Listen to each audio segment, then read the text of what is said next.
Philippine Standard Time, ganap ng alas 8:54 ng gabi. 8:55 na ng gabi. Makbo na yung minuto. Ngayon po ay Hulyo 28, 2026 o July 28, 2026. Live na naman sa mga Sempapoy. Simpilang ito ng Parañaque Net Radio Worldwide, ang programang Teleradio Diario. Sa pangalan po ng aking executive producer, Mr. Gaspar Piletam, ako po ang inyong lingkod, Reden Oro. Basahin na natin yung mga headline ng pahayagan na hawak ko ngayon. Nakaredy na ba, Mr. Technician? Oo. Ang pahayagang Filipino Star ngayon, Diaryong Disente ng Masang Intelihente, ang kanilang headline, SONA 2026, Systems Loss, Charges sa Kuryente Alisin, Minimum nakita ililibre sa tax, masakit man kailangan gawin ang tama, Romualdez nilaglag ni PBBM sa SONA, 51 enaristo sa SONA rally, BBM Sara rating bagsak, Senado, DOJ, tinaniman ng bomba. At ang showbiz news ng pahayagang Filipino Star ngayon, Diaryong Disente ng Masang Intelihente, baby pink at powder blue ang mga suot ng maraming dumalo. Heart absent sa SONA.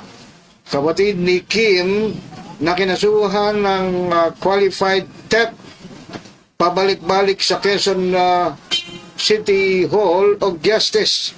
Richard Ramdam ang takot ng MMFF producers sa Doomsday at Donnie. Ano mabasa dito? Don ba yan? Remember ng Dongyang sa November ang showing. Ngayon, dako naman tayo sa pahayagang PM, palaban maasahan pang masa ang kanilang headline. Sa kayan kay PBBM, patong-patong na kaso versus Romualdez, inihahanda na. Walang overkill sa pag-deploy ng higit o mahigit 21,000 pulis sa SONA 2026 ang ayon sa PNP. System loss charges sa kuryente pinakakalos ni Marcos. Tax exemption sa maliit na negosyo isusulong ni PBBM. 51 katao inaresto sa SONA rally. Minority senators boycott sa SONA ni PBBM.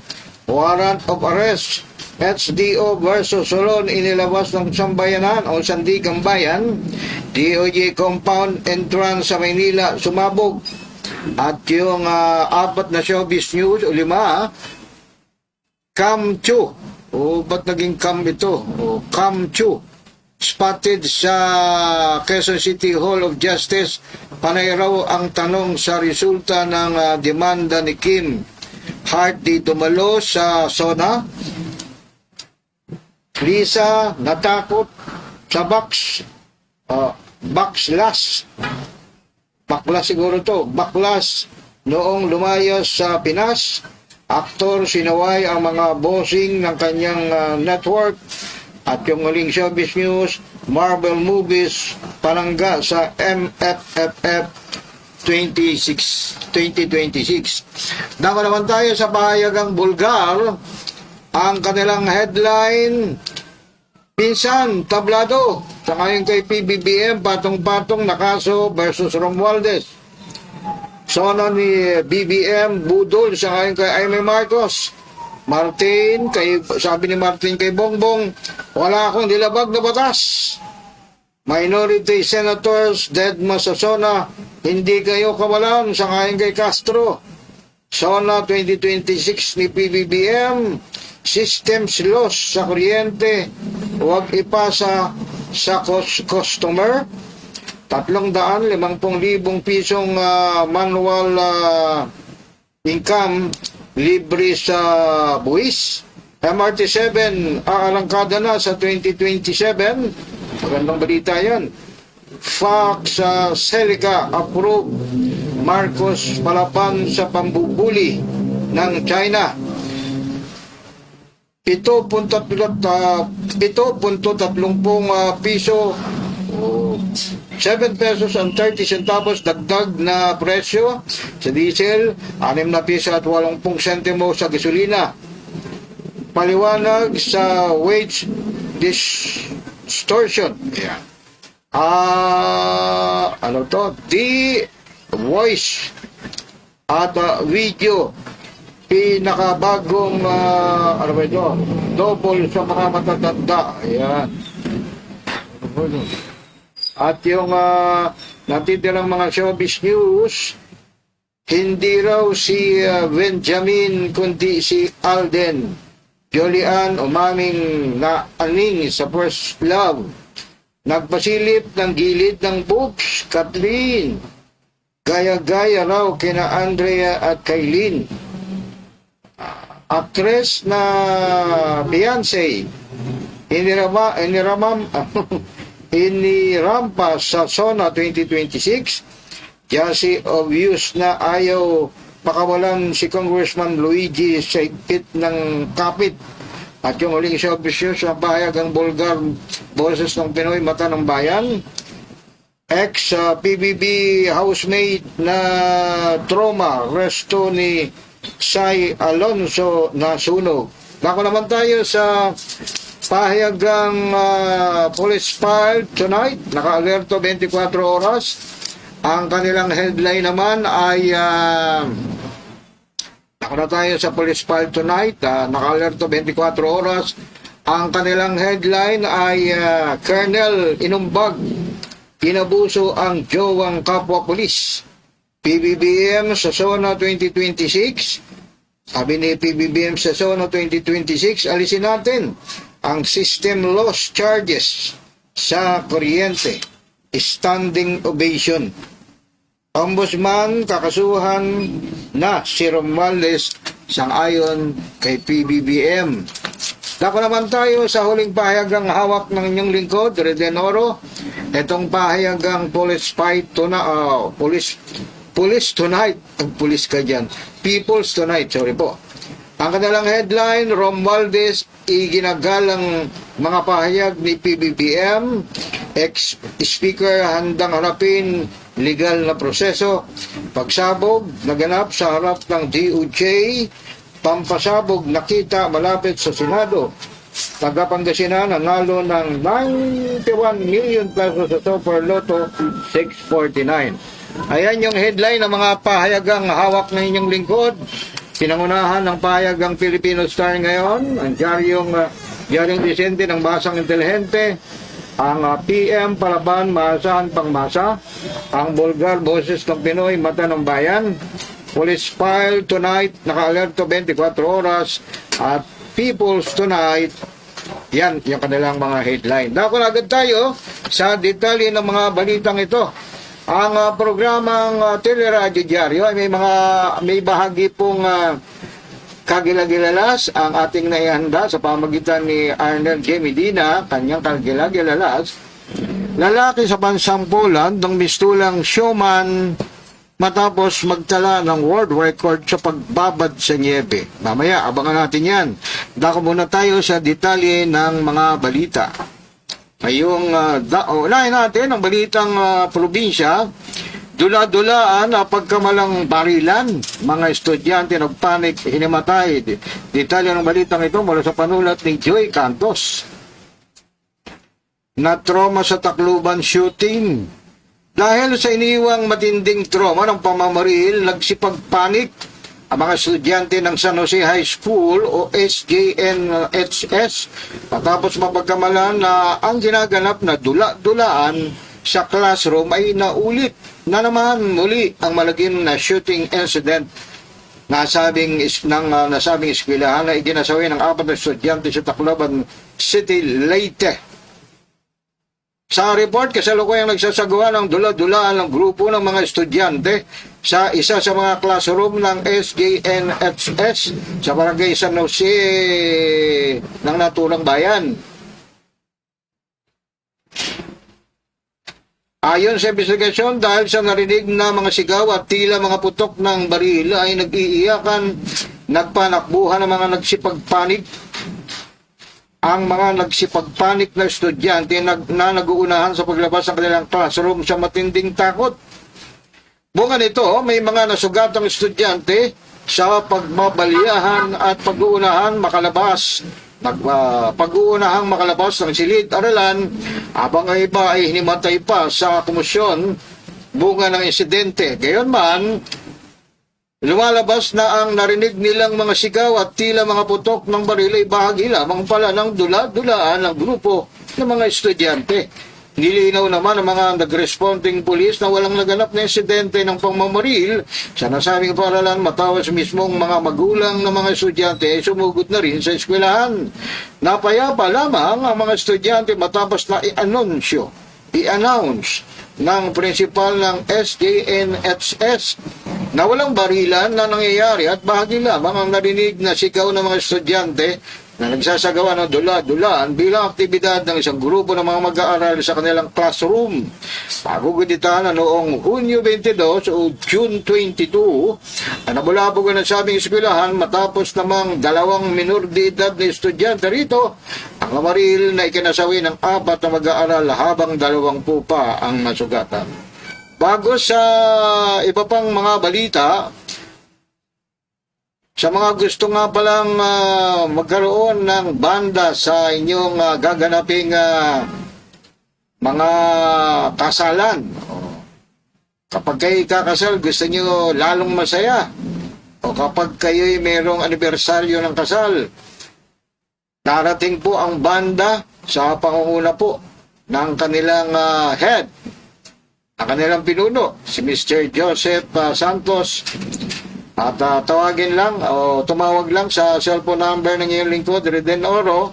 Dito SIM card ito sa cellphone number na 0993-745-2214. 0993-745-2214. At darating po ang grupo ng banda at sigurado masisiyahan kayo sapagkat ay napakamura yung sisingilin ni Sir Joseph Santos.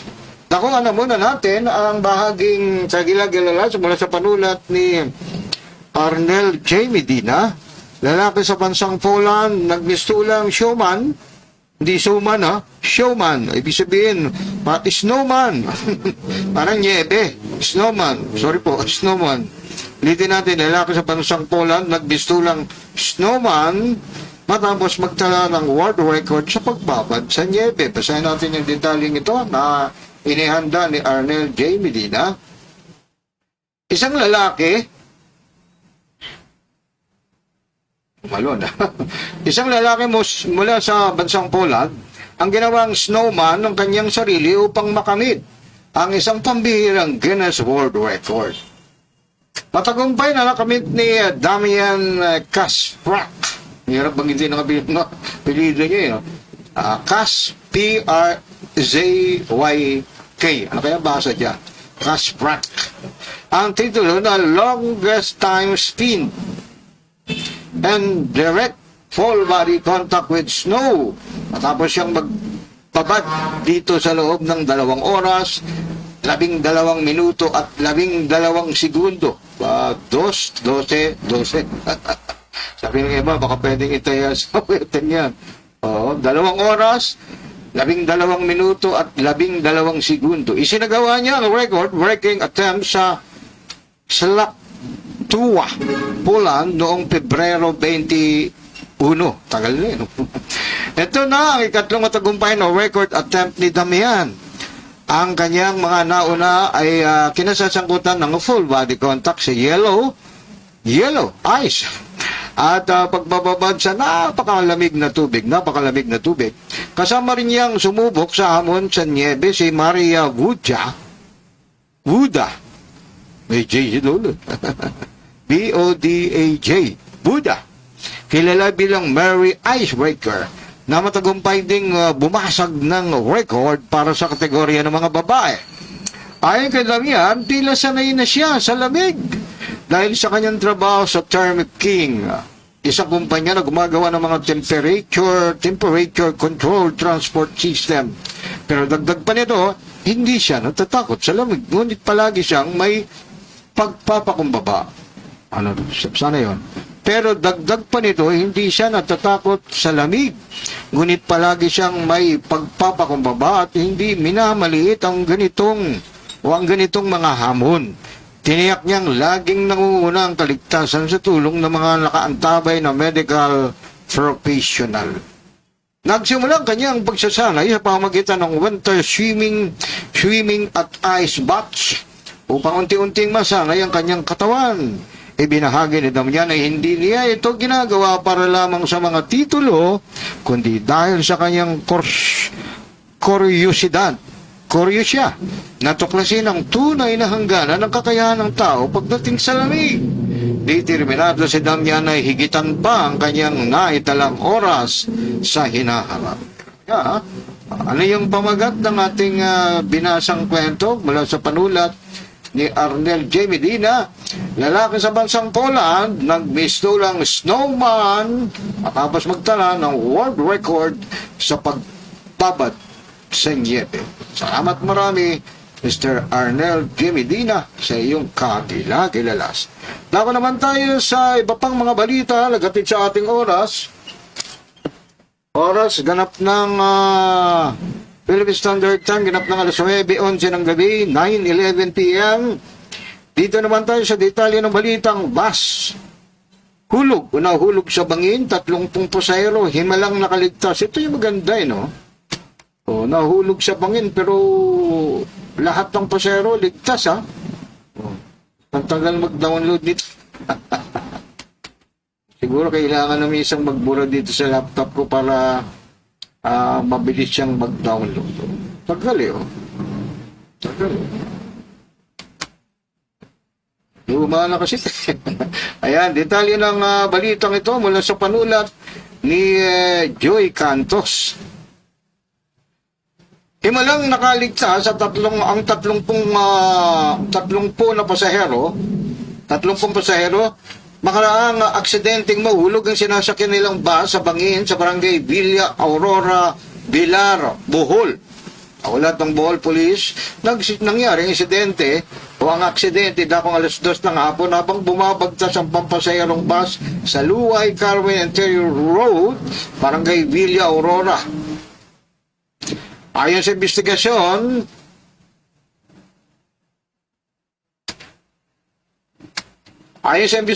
nagkaroon ng problemang mekanikal ang bus bunsod upang mawala ng kontrol.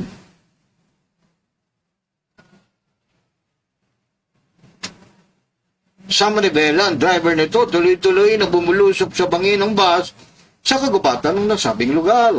Agad na nagresponde mga tauhan ng Bilar Municipal Police Station o MPS, Bilar Fire Station, Bureau of Fire Protection Special Rescue Force, TARSER 117 at iba pang rescue units sa kinabagsakan ng bus. Ayon sa pulisya, agad na naiahon mula sa bangin ng mga pasahero at walang naiulat na nasawi sa mga biktima. Salamat naman kung ganoon. Samantala, ang mga nasagip na pasahero ay nagtamo lamang ng mga galos at bahagyang sugat sa kanilang mga katawan. Philippine Standard Time, ganap ng alas 9:13 ng gabi. Patuloy pa rin ka nakasubaybay sa programang Teleradyo Diario sa bilang ito ng Paranaque Net Radio Worldwide. Siyempre, sa pangalan pa rin po ng aking executive producer si Mr. Gaspar Pilatam. Dito naman tayo sa balitang, tapos ko na pala itong dula-dula na pagkamalang barilan, mga estudyante nagpanik, kinimatay. Detalye naman ng balitang, dito naman tayo sa balitang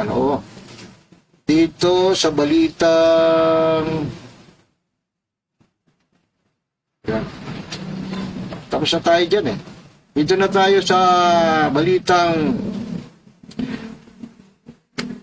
3.4 na milyong pisong shabu samsam sa Quezon Province malamang ito. Detalye ng balitang ito mula sa panulat ni Tony Sandoval. Kung si Tony, alam ko nag-report din dati ito sa DCMM kung hindi ako nagkakamali. Nakuha na natin detalye ng balitang ito. Balita mula sa Lucena City, matagumpay na inaisagawa ng Quezon Police Provincial Office o QPPO sa pamagitan ng Provincial Drug Enforcement Unit o PDEU ang anti-illegal drug operation na nagresulta sa pagkakaaristo o pagkakadakip ng isang high-value individual o HBI. Sana ako.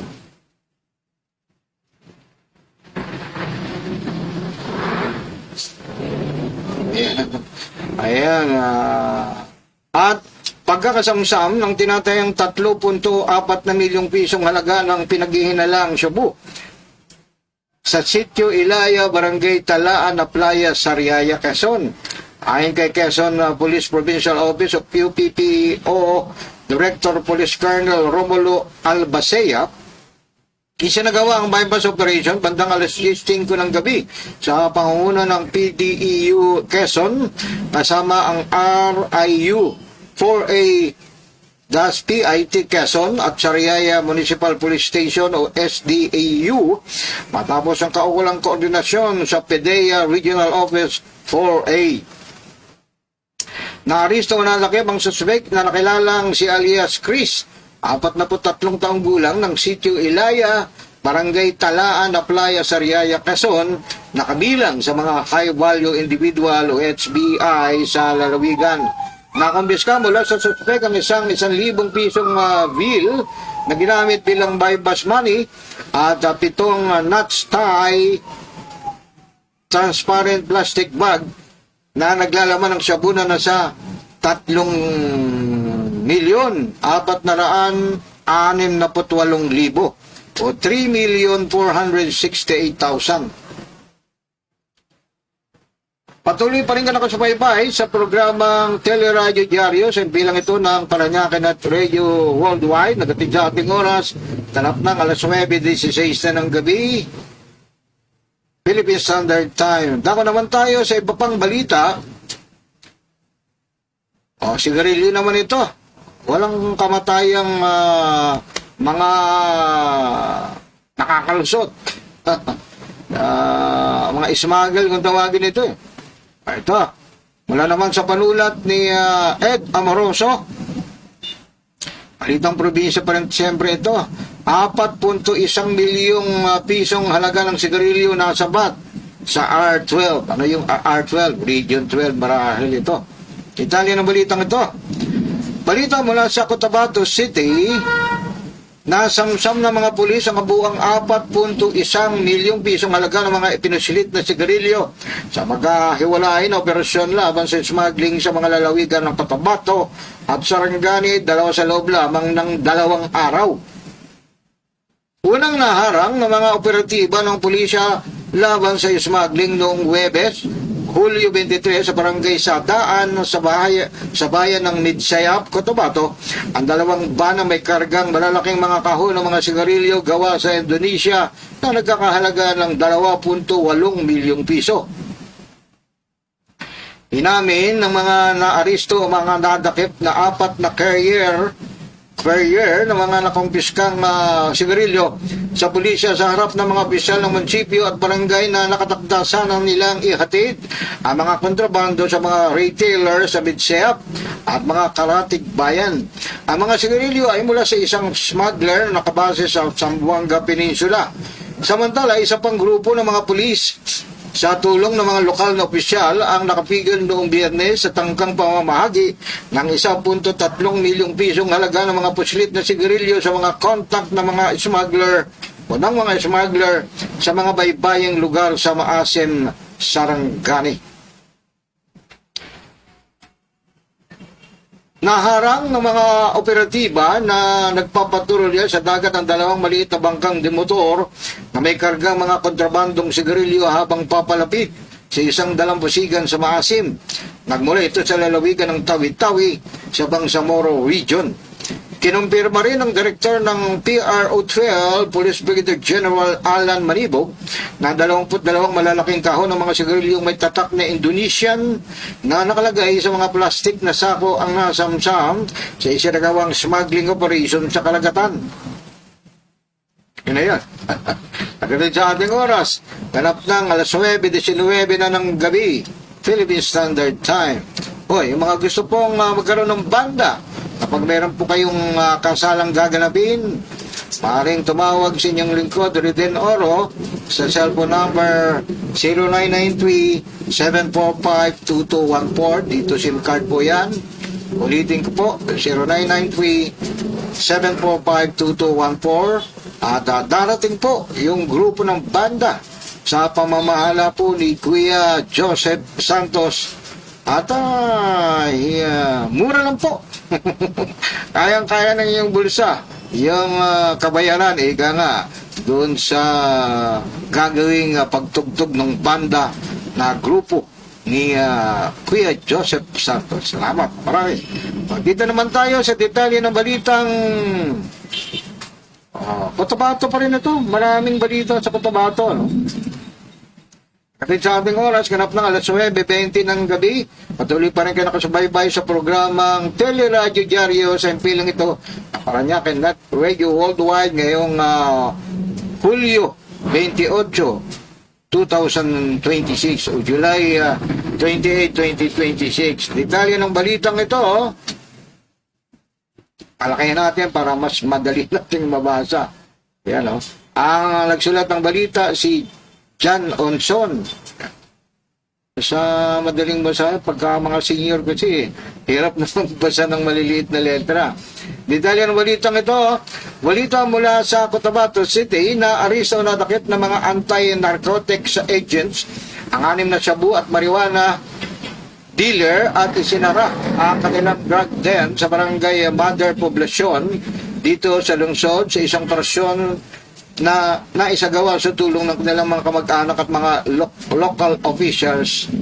Sa ulat ng mga city officials, nitong Lunes, ang mga naaristo na takip na sina Salik Talib Tuan, Said Sandigan Lagasan, Musa Tuan Talib, at Ibrahim Talib Tuan, at 2 minor de edad ng lalaki na sa kustudiya na ng Philippine Drug Enforcement Agency, Bangsamoro Autonomous Region in Muslim Mindanao o PDEA BARM.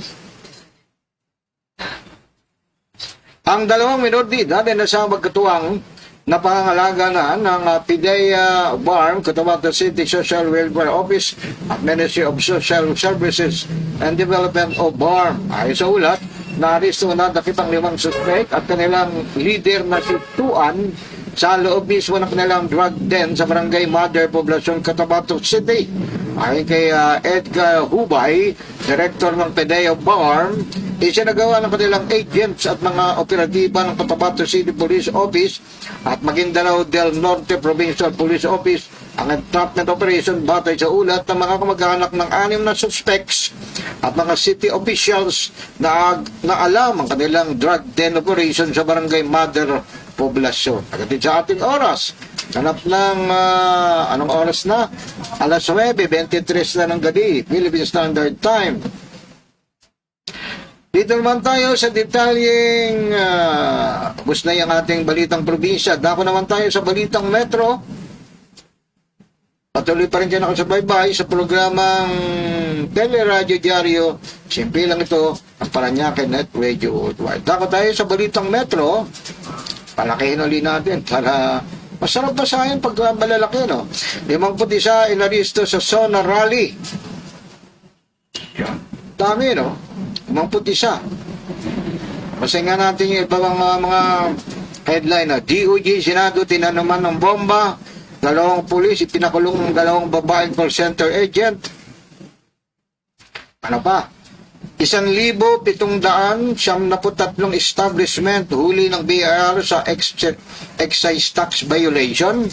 Quezon City LGU Culiat Bridge bukas na. May bridge pala dyan sa Culiat.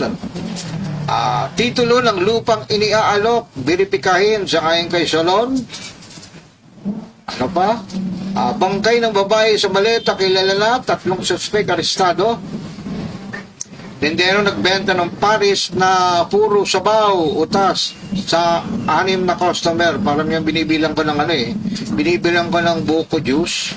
Pag hindi ko nasabing, lagyan po naman ng laman, puro sabaw lang. Kelot, utas sa selosong ex-boyfriend ng jowa. Sa panulat ni Ludi Bermudo, number coding iiral sa araw ng SONA. tapos na yan. Kasi 27 pa yung balita na yan. Eto no, interesado lang ako kahit na 27 pa ito. Paglawid ng territorial boundaries ng 5 coastal barangay sa Parañaque, approved na. Basahin nga natin to kahit na ano to. Kasi hindi ko pa nabasa to. Maganda yung balita ko to. Parañaque to eh. Matutuwa si Mayor Edwin Olivares nito at si Congressman Eric Olivares. Detalye ng balitang ito mula sa panulat ni Marlay Son. Natin ha. Aprobado na ang isang ordinansa na naglalayong palawigin ang territorial boundaries ng 5 coastal barangay sa Parañaque City. Ito ang inihayag na Commission on Elections o COMELEC matapos na ratipikahan ng mga botante ang City Ordinance Number 2023-19 na nagbabago sa umiiral ng mga hangganan ng teritoryo ng mga barangay Baclaran, Barangay Tambo, Barangay Dungalo, Barangay La Huerta at Barangay San Dionisio sa lungsod ni Dinaos sa idinaos na plebisito nitong Sabado. May plebisito palang naganap dito. No? Aprobado na ang isang ordinansa. Teka muna. Tumalon. Dito tayo. Batay sa opisyal na resulta ng plebisito na inilabas ang COMELEC kamakalawa ng gabi. Excuse me po. Kapatid na 11,597 o 11,597 ang botante ang bumoto ng yes pabor sa ratifikasyon habang 2,254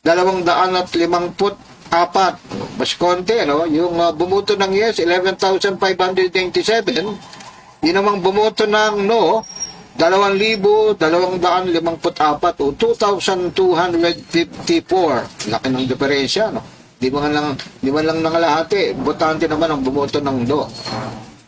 Sa nasabing plebisito, tinanong ang mga botante kung pumapayag ka ba na italaga di pamahagi sa Barangay Baclaran. Ulitin natin, pumapayag ka ba na italaga at ipamahagi sa Barangay Baclaran, Barangay Tambo, Barangay Dungalo, Barangay La Huerta at Barangay San Dionisio ang mga reclaimed na lupa upang mapalawak ang hangganan ng kanilang teritoryo ayon sa City Ordinance Number 2023-19. Kagad rin ipinoklaman ng Plebiscite Board of Canvassers ang pag-aproba sa ordinansa matapos ang canvassing sa lahat ng 151 plebiscite returns mula sa 5 barangay. Ayon sa COMELEC, nasa 13,873 o 13,873 mula sa kabuuang 79,251 o 79,251 rehistradong botante ang nakiisa sa plebisito. Ito ay mas mababa kumpara o kung ihambing sa 25% o 25% voters participation rate na una nang inaasahan ng full body. Ganda ng balita. Balikan natin yung updated na balita. Binasa lang natin, binalikan lang natin yung balita kahapon. Interesting. Ayan o.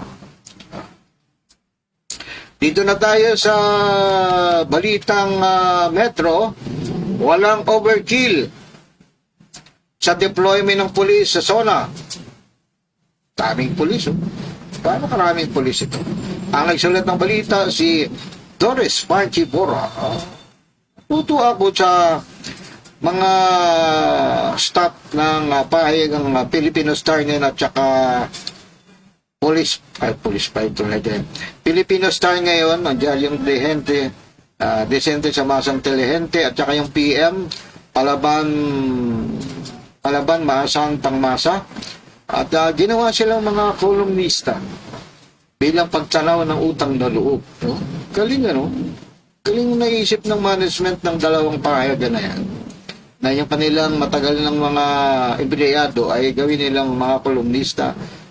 Pero si Angie de la Cruz, parang hindi ko nakita.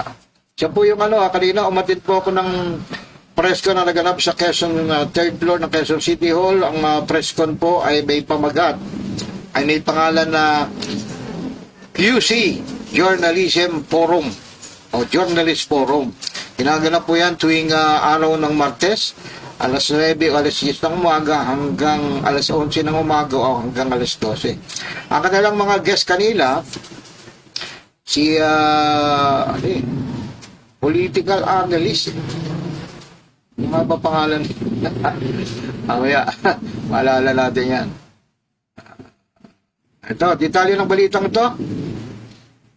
Tayong pulis, oh. Ulitin natin yung pamagat ng balita. Walang overkill sa deployment ng pulis sa zona. Sabi na kausap ko kanina sa tindahan dyan sa San Pedro na. Din, di ko napanood ng buo yung zona ng Pangulo. Sabi ko, parehas tayo. Dati interesado ako busy ang inyong lingkod. Dahil lakad re-reviewin ko palang minsan yan. Taas ang sinabi ng Philippine National Police o PNP Chief General Jose Melencio Nartatis Jr. na walang overkill sa deployment ng mahigit 21,000 pulis o 21,000 mga pulis at iba pang law enforcers para tiyakin ang seguridad sa ikalawang State of the Nation Address o SONA ni Pangulong Ferdinand Marcos Jr. kahapon. Sa isinagawang inspection sa Quezon City Police District o QCPD Monitoring Center sa Camp Karingal, sinabi ni Nartatis na hindi naman umano sobra ang bilang ng mga idineploy na tauhan. Walang masama sa pagpapatupad ng maximum security kung ang layunin ay mapanatili ang kapayapaan, kaayusan at kaligtasan ng publiko. Dagdag pa niya, maaaring gamitin ng PNP ang kabuong lakas ito na nasa 230,000 personnel sa buong bansa kung kinakailangan. Ikalungtong pa, narito, binitiko si bagong alyansang Makabayan o Bayan Secretary General Renato Reyes Jr. ang PNP dahil umano sa pagharang sa mga reliyista bago ang taon ng talumpati ng Pangulo. Ang ipinatutupad ng pulis ay hindi maximum tolerance kundi maximum inconvenience at maximum oppression. Iginit ni Reyes na ang libu-libong pulis na nakaharang ng sa mga pangunahing kalsada nagdulot ng pinakamalaking abala sa publiko dahil sa aniyay labis na paghihigpit sa seguridad. Samantala, nananatiling na sa full alert status ang National Capital Region Police Office o NCRPO para sa SONA, ngunit nilinaw nitong wala silang na-monitor na anumang banta sa seguridad. Ganda. 21,000 na mga pulis pala yung nakadeploy kahapon. Philippine Standard Time, nagatid sa ating oras, ganap ng alas 9:32 ng gabi. O alas 9:33 na ng gabi. Philippine Standard Time. Pinisado ako dito sa balitang to. Isko, tatapatan ng serbisyo ang tiwala ni Pangulong Marcos. Pero, alam niyo ba nung magaling ako dito nung Huwebes ng gabi? Sapagkat nag-program ako nung nakaraan Huwebes ng gabi, sapagkat hindi ako nakapag-program ng Martes. Abay, pag-uwi ko, wala alas 12 ng hating gabi, wala unan madaling araw, pagdaan ko po dyan, papunta po akong Heritage Baclaran Yung nadaanan ko pong, hindi Heritage. Yung galing ng Heritage, papunta ng Manila City Hall, sapagkat ako papuntang Novaliches papunta pala ako ng Barangay Culiat, pababa ako ng Tandang Sora Commonwealth Abay na matindi po yung baha, yung sinasakyan ko ng jeep nandito sa kaliwang bahagi imbis na nasa kanang bahagi sapagkat baha po. Mayor Isko Moreno, baka may magawan po natin ng paraan yung baha dyan. Tansya ko mga bandang hanggang tuhod yung tubig o bago magtuhod yung tubig. Baha, malayo yung baha Gawa natin ng paraan, sir. Abuti pa rito sa tabi mismo ng SM Sukat Paranaque. Dati binabaha po ng malakas to. Kapag malakas ang ulan, katulad kanina. Pero kanina po, walang baha. Naayos. Baka kailangan upayan po yung mga kanal. Baka napuntahan ng mga lupa. Kaya tumataas yung lupa at tumataas din siyempre yung tubig. Dali ng balitang ito, Isko, tatapatan ng serbisyo ang tiwala ni Pangulong Marcos. Dapat lang. Detalye ng balitang ito mula sa panulat ni Doris Panchi Borja. Tahasang sinabi ng Manila Mayor Francisco Isko Moreno Dumaguso na tatapatan nila ang serbisyo, ang tiwala, tatapatan nila ng serbisyo ang tiwala ni Pangulong Ferdinand Marcos Jr. na dapat kinikilala nito ang mahalagang papel ng mga local government unit sa pagpapaunlad ng bansa.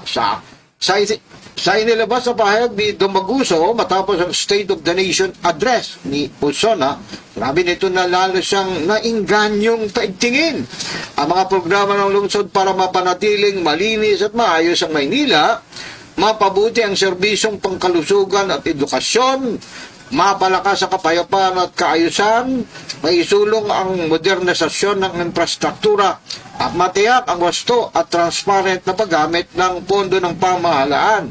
Pero parang walang nabanggit na para walang baha sa Maynila.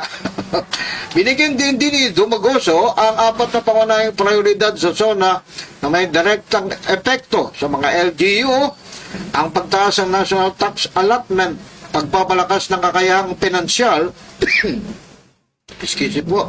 at administratibo ng mga lokal na pamahalaan, mas mahusay na koordinasyon sa pagitan ng pambansa at lokal na pamahalaan at magbibigay ng mas malaking responsibilidad sa mga LGU sa paghatid ng serbisyo publiko at pagpapatupad ng mga programang pangkaunlaran.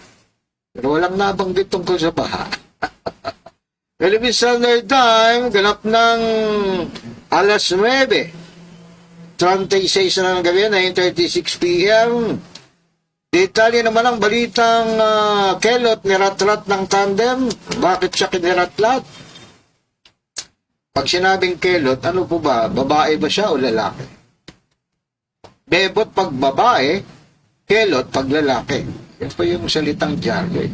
Detalye ng balitang ito mula sa panulat ni Doris Panchi Borja.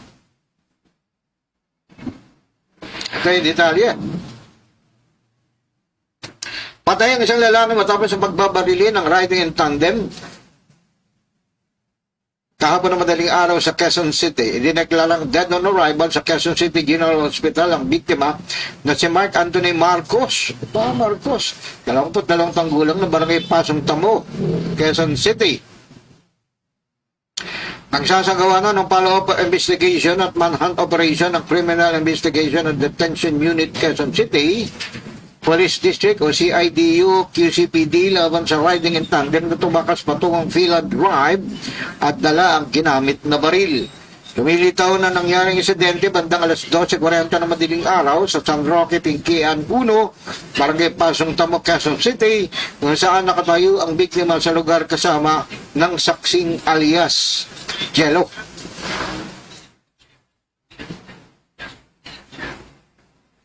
Biglang walang sumulpot ang riding in tandem na at alang sabi-sabing pinagbabaril ang biktima. Walang kaabog-abog. Nakuha naman sa crime scene ng SOCO team mula sa QCPD-FU sa pangunguna ni Police Major Eric Agay-Agay o Angay-Angay ang 5 basyo ng bala ng baril. Titinang natin sa mga gusto pong magkaroon ng banda sa kanilang gaganaping kasalan. Sa kanilang anibersaryo ng kasal, kontakin lang po inyong lingkod. Within oras sa cellphone number, dito SIM card po yan, 0993-745-2214, 0993-745-2214, at hanapin po inyong lingkod, Riden Oro, para magkaroon po kayo ng dagdag kasiyahan sa gaganapin na kasal o anibersaryo ng kasal. Magkakaroon pong banda. Ayan, magkakaroon ng banda. Para habang kumakain kayo, may tumutugtog na banda. Di ba? Ang ganda nun. Detalye naman ng balitang DOJ. Senado tinaniman ng bomba. Gaano ko totoo itong balitang ito? Detalye ng balitang ito mula sa panulat ni habang nagda-download. Piniperti ko ito yung yung para mabilis mag-download. Ayan, Sayan natin yung balitang ito. Isang pagsabog ang naganap sa entrance gate ng Department of Justice o DOJ sa Padre Paura Street sa Maynila, habang natagpuan naman sa Jokno Boulevard, Pasay City. Malapit sa Senado ang isang improvised explosive device o IED. Kahapon ng umaga, patay sa investigasyon, naganap ang pagsabog sa DOJ dakong alas 12:17 ng madaling araw na wala namang naiulat na nasawi. Agad na ipinaalam sa Exclusive Ordnance Disposal ng Manila Police District para sa technical investigation. Kabilang sa sinusuri ng ilang circuit o closed circuit television o CCTV footage mula sa lugar para matukoy kung sino ang responsable at matunto ng pinagmulan at motibo. Tiniyak din ng DOJ na kontrolado ang sitwasyon at nananatiling ligtas ang compound ng DOJ. Samantala, dakong alas 8:13 ng umaga, isang pampasabog din ang natuklasan sa Jokno Boulevard, Pasay City, malapit sa Senado. Ayon sa Pasay City Police, naglalaman ng 9 volt battery, isang blasting cup, timer at plastic container na may kulay brown na powder substance. Wala namang naganap na pagsabog dahil sa ligtas na proseso sa pag-neutralize sa explosive device ng EOD. Iniimbestigahan ng pulisya ang dalawang insidente. Oras, ganap ng alas 9:41 na ng gabi, patuloy pa rin kayo nakasubaybay sa programang Teleradyo Diario sa impilang ito ng Paranaque Net Radio Worldwide. Dako naman tayo sa balitang pangbansa. Gusto natin yung balitang probinsya, gusto na rin natin ang balitang metro, balitang pambansa naman tayo. Kalye. Patuloy pa rin kayo nakasubaybay sa programang Teleradyo Diario. Simple lang ito ng Paranaque Net Radio. Balitang pambansa tayo. Tagal mag-download.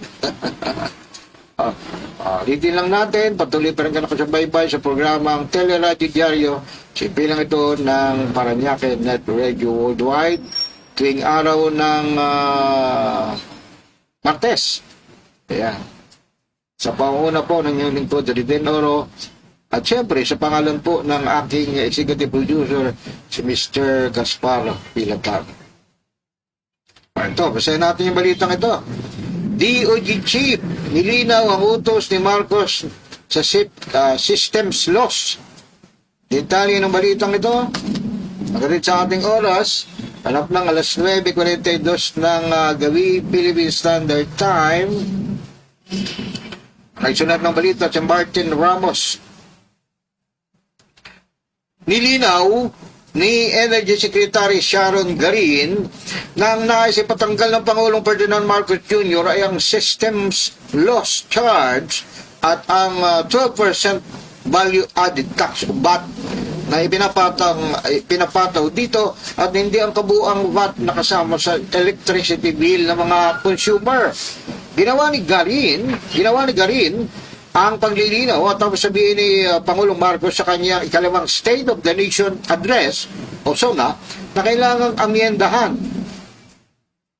ang Electric Power Industry Reform Act upang hindi na ipasa sa mga consumer ang systems loss kabilang ang VAT.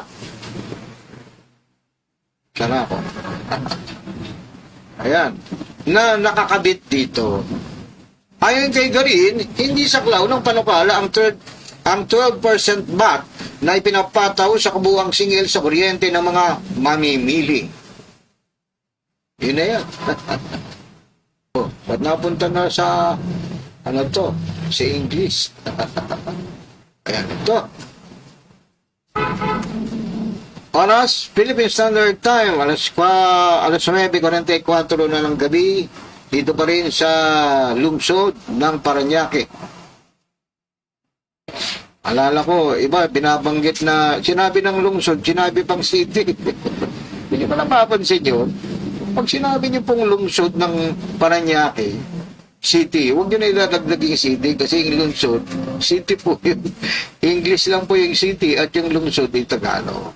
Kaya hindi na minsan napapansin ng iba yun ng Mr. Technician. Mula sa lungsod ng Parañaque City. Sinabi mo na ng lungsod, sinabi mo pang city. Tawa ka. Detalye ng balitang ito. Romualdez, nilaglag ni Pangulong Marcos sa SONA. Talaga? Mula sa panulat ni Gemma de la Cruz. Gemma de la Cruz ka dyan. Gemma Garcia. Sayin natin detalye ng balitang ito.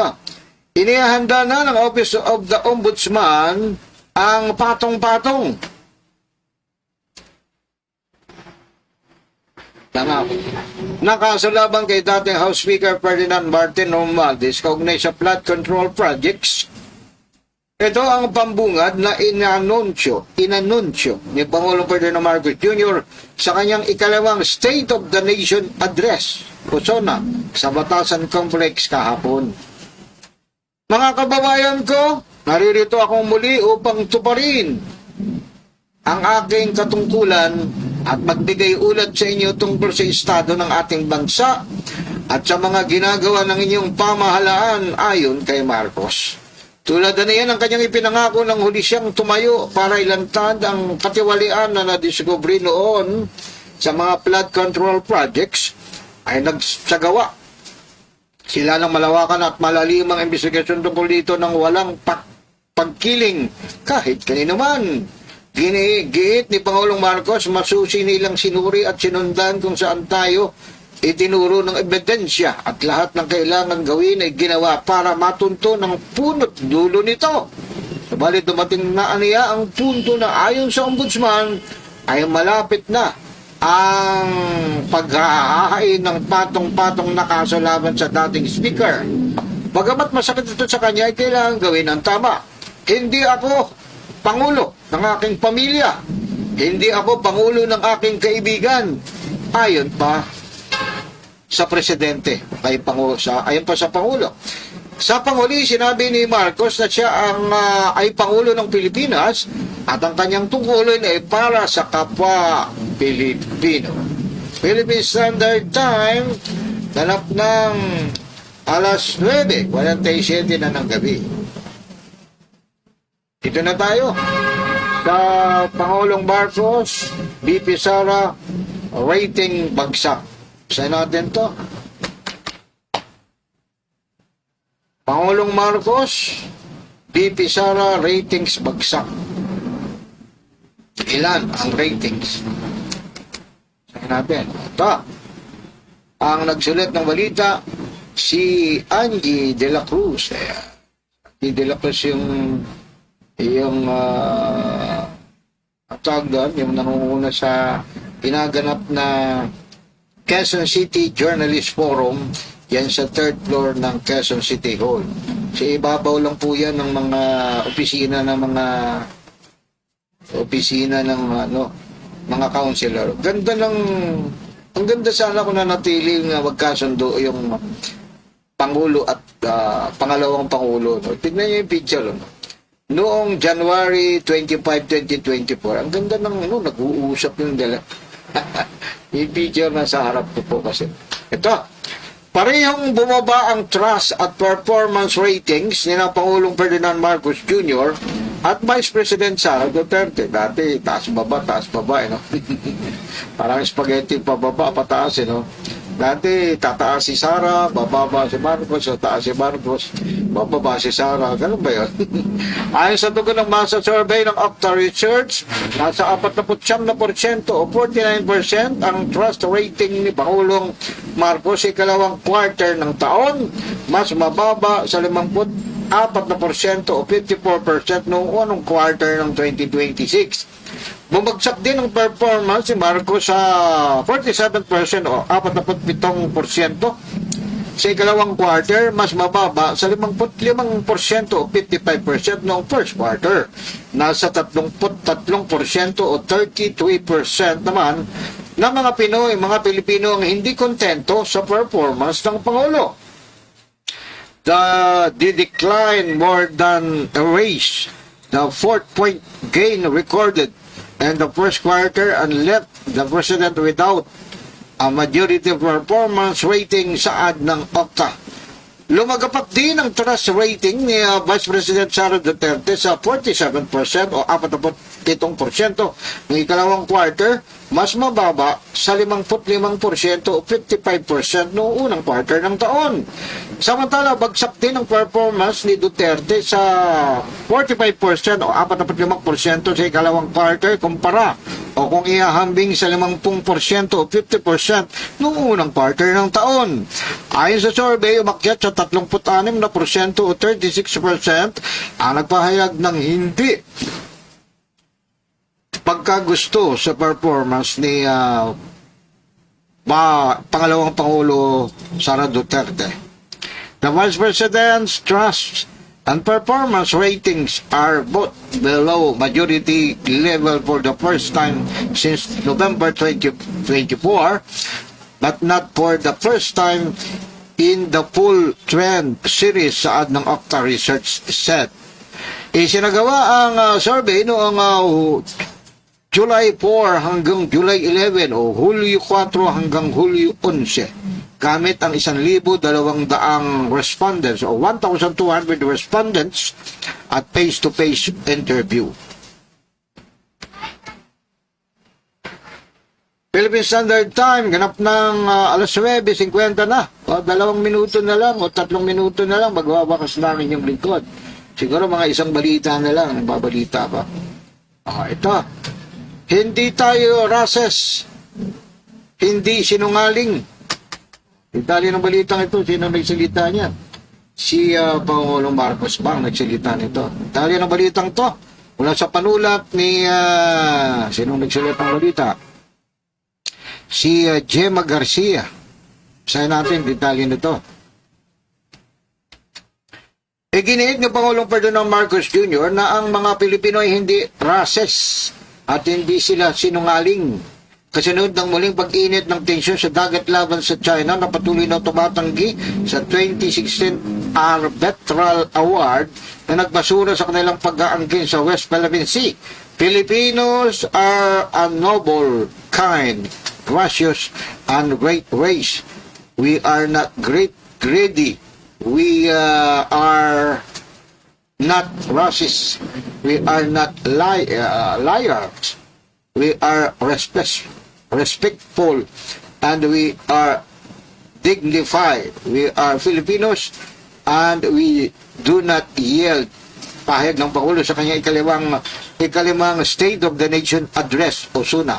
Nitong nakalang linggo, nagkaroon ng banggaan sa Ayungin, Seoul sa pagitan ng mga sundalong Pilipino at Chino. Ang unang seryosong insidente sa dagat matapos ang ilang buwan. Ayon sa pamahalaan, natatakan ng China Coast Guard ang mga Pilipinong sundalo malapit sa barkong nagsisilbing garrison sa pinag-aagawang Seoul. Sa parehong buwan, nag-aay ng Maynila ng diplomatic protest laban sa Beijing dahil sa isang races na video ng Chinese state media na inilalarawan ng Pilipinas bilang isang cartoon na unggoy. Binigyan din ni Marcos na ang Arbitral Award na kamakailan ay nagmarka sa ika-10 taon ay final and winding at nagsisilbing pamantayan sa interpretasyon ng UNCLOS. UNCLOS. Ito ay hindi lamang ating isinusulong at higit sa lahat, di natin ito tataliguran gayud ng Pangulo. Dagdag pa niya, gagawin ng pamahalaan ng lahat ng kinakailangang hakbang upang pagtanggol ang award sa pamagitan ng mapayapa at legal na paraan laban sa anumang pagtatangka, lokal man o dayuhan na pahinain ng tagumpay na ito. Nagpapasalamat din si Marcos sa Armed Forces of the Philippines o AFP, Philippine Coast Guard o PCG at mga mangingisa sa kanilang patuloy na protekta sa karagatan ng bansa sa kabila ng panganib. Sa kanila nating utang ang ating pasasalamat at pagkilala sapagkat sila ang nagbibigay buhay sa diwa ng Arbitral Award. Ayan. Alas 9:54 na ng gabi. Tapusin na natin ang programang Teleradyo Diario, sempilang ito ng Paranaque Net Radio Worldwide. Hanggang sa susunod na Martes, alas 7 o alas 8 ng gabi hanggang alas 9 ng gabi. Sa pangalan po ng aking executive producer si Mr. Gaspar Piletam, at sa pangalan din po ng aking technician, hindi nyo ako mapapanood kung wala sa aking technician. Ako po muli, si Reden Oro. Ito pa rin sa programang Teleradyo Diario sa impilang ito ng Paranaque Net Radio Worldwide. Maraming salamat po sa inyong pagsubaybay. Bye-bye!